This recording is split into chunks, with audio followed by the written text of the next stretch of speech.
Now, this morning, Brittney Griner is back in a Moscow court as the trial of the WNBA star resumes. Griner has been detained in Russia since February. A rally was held in Phoenix yesterday calling on President Biden to act. The president also spoke with Griner's wife, pledging to work on her release. Griner's wife spoke at that rally, expressing her disappointment with the situation. I'm frustrated that 140 days have passed since my wife has been able to speak to me, to our family, and to her friends. I'm frustrated that my wife is not going to get justice. Let's make sure this administration knows that they have our support to do whatever is necessary, and that we are not going to ever be quiet until she's home safely. NBC News reporter Matt Bodner joins us from London, and NBC News correspondent Maura Barrett is in Washington covering the White House for us. Good morning to both of you. So, Matt, let's start with you. You know the Russian court system well. Walk us through what we can expect from Brittney Griner's hearing trial this morning, what's she facing, and help us understand the process for a trial like this in Russia. Joe, Savannah, good morning. Well, yeah, so this is the second hearing in Brittney Griner's trial. The first one was last week. These are very long processes, especially in Russia. I think we're still probably about a month away from a verdict. But today we're expecting to hear up to 3 prosecution witnesses sharing their testimony. We are not yet sure if Griner will give any kind of testimony in court of her own today. But we do understand that the U.S. Embassy does have officials in the courtroom.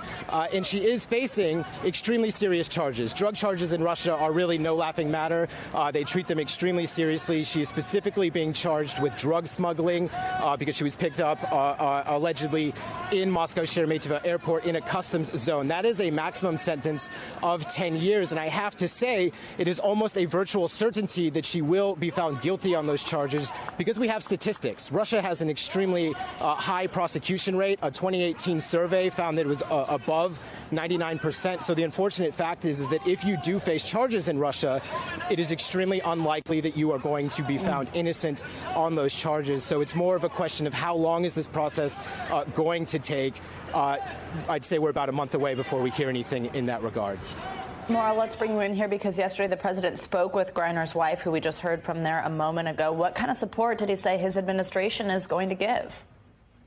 Well, Brittney Griner's wife, has been in touch with in recent weeks National Security Advisor Jake Sullivan and Secretary of State Antony Blinken. But this call yesterday from both President Biden and Vice President Harris came after Brittney Griner sent the president a handwritten letter in which she urged him to do anything he could to bring her home because she said she was terrified of being stuck in a Russian prison for the rest of her life. And so the White House released a statement about the call. I want to read you an excerpt from it, saying the president called Sherelle to reassure her that he is working to secure Brittney's release as soon as possible, as well as the release of Paul Whelan and other U.S. nationals who are wrongfully detained or held hostage in Russia and around the world. Now, that Paul Whelan reference is referring to another American being held in Russia for espionage. He's on a 16-year sentence, and his family has expressed concern that Brittney Griner is receiving more of a celebrity treatment, more contact with the president. And so the White House working to acknowledge that there. And we did see that Sherelle Griner posted on Instagram yesterday after the conversation with the president and vice president, saying that she will remain outspoken and concerned, as you saw in the event last night, until her wife returns home. But she said that she's hopeful and grateful for the commitment the White House is putting towards bringing her wife home. So, Matt, this may all come down to some sort of prisoner swap. Do we know if Russia is even open to some kind of deal with the U.S. like a prisoner swap?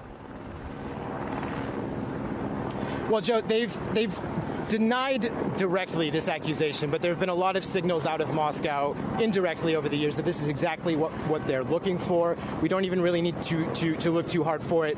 One of those Americans that they did take into custody, Trevor Reed, was swapped earlier this year. Of course, Paul Whelan still remains in custody, but we're always hearing from his lawyers, from other officials in Moscow, speculation that he could be swapped for one name in particular, Victor Bout, that is kind of an infamous Russian gun runner who was picked up by the U.S., and Russia's always looking for ways to get him back. We're starting to hear that name come up in the context of Griner.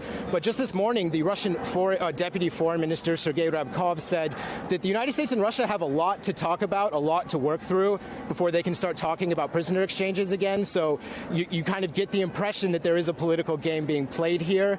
But one thing Ryabkov did insist on was that no discussion is possible until the Russian court finishes its process with Griner. So we're going to be waiting a while before we hear anything about a potential swap, I think. And Maura, let's talk about the flip side of this and what the Biden administration can do and is willing to do. Are we up for something like a prisoner trade? The person that Matt Bodner just referenced there, would we do that? Or is there anything that we could do with these sanctions that have been imposed on Russia because of the Ukraine war, easing them or anything like that? What are the options? Well, on the U.S. side, it's actually very similar to what Matt just laid out. A senior administration official telling NBC that we can probably not expect a resolution until the trial plays out, which, as you heard, is expected to take several weeks, up to a month. But the U.S. Is hoping that by that time, Russian President Vladimir Putin would be ready to talk more about a negotiation. Now, NBC asked Press Secretary Karine Jean-Pierre just yesterday specifically about Victor Brut and whether that was an option for a prisoner swap. And the press secretary said that she would not comment on public. She does not want to negotiate in public. And so this is something that is going on behind the scenes.